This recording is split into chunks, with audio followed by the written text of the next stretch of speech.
Tere tulemast Värviviikingi galerii tutvuslaupäevale. Iga laupäev kell 15 kuni 18 toimub Värviviikingi galeriis tutvumis eriüritus. Kella 15 me oleme kohal.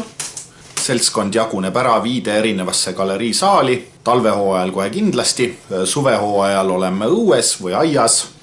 Aias on lõkkevõimalus ja 6 grilli, mida saab kasutada.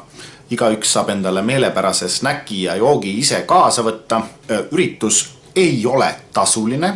Soovi korral võib annetada, aga ainult soovi korral. Rääkida saad ükskõik kellega ise tahad. Üritus on vabas vormis. Me saame endale teha tutvustavad sildid, kuhu me kirjutame oma nime, oma lemmiktegevuse, oma oskused, oma hariduse, oma hobid. Et me saaks juba esmasel vaatlusel mingisuguse sügavama info, kellega me räägime. Ja kui sul on mingisugune eriline oskus, siis näita seda. Sa oskad väga hästi karooket laulda, no aga see võimalus on meil siin olemas. Sa mängid mõnda pilli, võta kaasa. Sul on mingi muu eriline oskus, näita seda. Et tuleb ka siuke vaba lava juurde. Et igal laupäeval tule ja tutvu.